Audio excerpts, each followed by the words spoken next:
Cameroon's indomitable Lionesses' victory at the 2026 Women's African Cup of Nations has renewed attention on state policies and public investment that have supported the country's sporting ambitions over the years.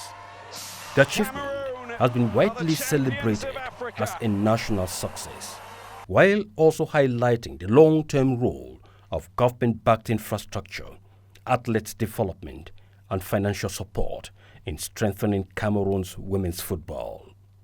President Paul Biya's administration has made sports infrastructure a central part of its development agenda, with a pledge to modernize sporting facilities and improve the training and supervision of athletes through their various federations, an approach that could be described as the New Deal sports enterprise. The most visible result of President Paul Biya's policy in sport has been the construction and renovation of major stadiums and training facilities across the country. Projects that have permitted Cameroon to host major international sports competition, including the 2021 African Cup of Nations, the biggest continental football jamboree. Arguably, these investments have expanded access to modern sports pitches and competition venues, giving the different national teams better condition for training ahead of international matches. Beyond the construction of stadiums, President Paul Biya's sports policy has increasingly focused on identifying and training young athletes.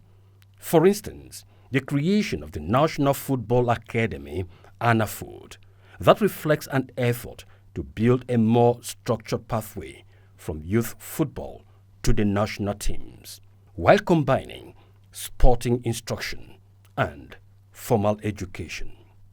And for the indomitable Lionesses that have just made the nation proud in Morocco, President Paul Biya's agenda for sport and football in particular is susceptible to widening the pool of players, improve technical supervision, and stronger links between youth development and elite football. What about state support and motivation?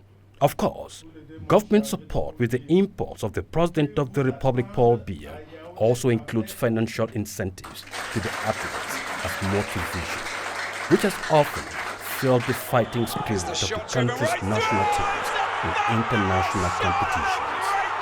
With all these sacrifices to keep Cameroon relevant within the circles of global sports, it definitely will not be an overstatement to say that the very brilliant performance of the indomitable Lionesses of Cameroon in the just-ended Women's African Cup of Nations is an eloquent reflection of President Paul Biya's investments in sport in Cameroon. Ultimately, the victory of the Lionesses is a living testament of President Paul Biya's promise of greatness and hope for Cameroon during his current 7-year mandate. The discipline of the players, resilience and unity on the pitch reflect the very value that the President of the Republic incarnates for the nation. A nation capable of rising together, achieving excellence and inspiring future generations. The triumph of the indomitable Lionesses, therefore, goes above a sports victory. It is a source of national pride that renews Cameroon's potentials and gives hope to the youth and the women, who constitute President Paul Biya's development priority for the next 7 years.